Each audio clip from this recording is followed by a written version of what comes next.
अस्सलामुअलैकुम रहमतुल्लाहि वबरकातुहू। बहुत शुक्रिया तमाम बहन भाइयों का जिन्हों ने अपनी दवाइयाँ कलामात दे विच याद रखिया और मशहूर आ उन्हां दा बहुत बहुत शुक्रिया।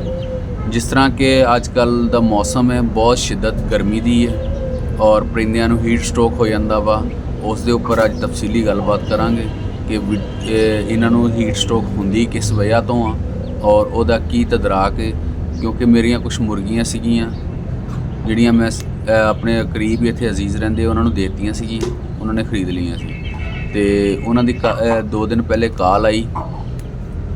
मैं क्या भी उन्हां दा ट्रीटमेंट वगैरह कीता वा ते सोचा कि दोस्तां दे नाल भी उसनूं शेयर करदे हां।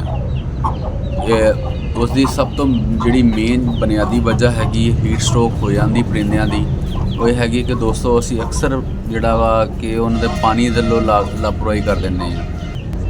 जिस तरह कि सुबह के टाइम पानी रखे दाना पानी कराया और उस तो बाद खुडिया बंद किए नाल पानी रखता और लापरवाह हो गए कि उन्होंने को पानी मौजूद आ। लेकिन परिंदे अक्सर थोड़ी जी हीट पवे परिंदा कुंडी पानी वाली जिहड़ा बर्तन आ उहदे उपर खड़ा हो जाता वा या इस्तेमाल करदे हैं या ज़ाया कर दिंदा वा और बाद असी इस चीज़ वालों रहने कि असी पानी रखा है वा।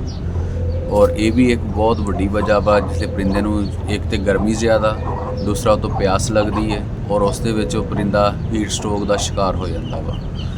और वह जिहड़ा फस्ट एड सब तो पहला जिहड़ा मरहला वा, अगर परिंदे नूं हीट स्ट्रोक हो गई है अव्वल तो उन्होंने महफूज करो बचाओ कि इत्थे तक नौबत ना आवे। और अगर बिलफर्ज हो गया वा सब तो पहला मरहला जिहड़ा वा घर दे विच आम रूटीन च कपड़े कुपड़ियां दी इस्त्री लई शावर घर दा इस्तेमाल किया जाता वा।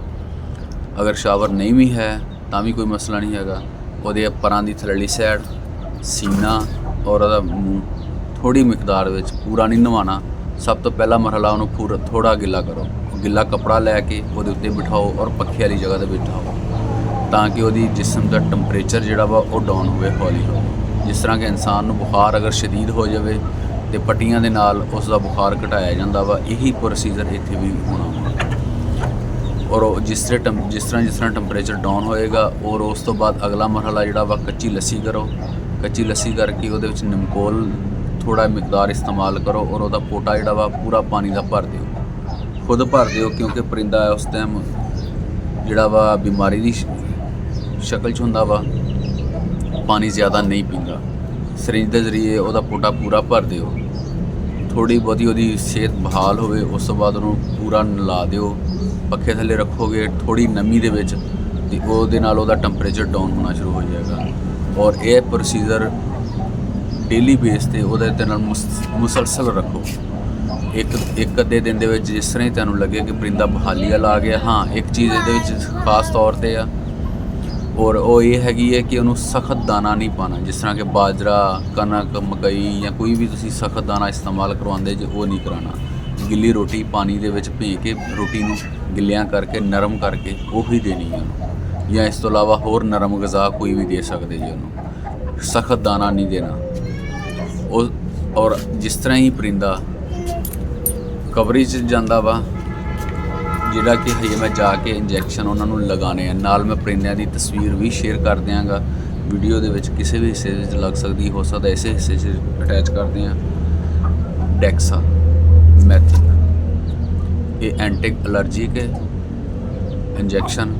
रिएक्शन जिहड़ा वा मेडिसन का कोई भी होवे एलर्जी या रिएक्शन कोई भी किसी किस्म का एलर्जिक हो जाए, एलर्जी वाला हो जाए या किसी भी किस्म का कोई भी इहदा मकसद है उन्होंने ढकना। दूसरा injection B complex vitamin mineral और तवानाई बहाल करेगा। ये परिंदे की जिहड़ी कमज़ोरी और वीकनेस परिंदे दे विच हीट स्ट्रोक की वजह तो आ गई है, ये उसनूं दोनों ही इंजैक्शन रिकवर करनगे। सही हो गया।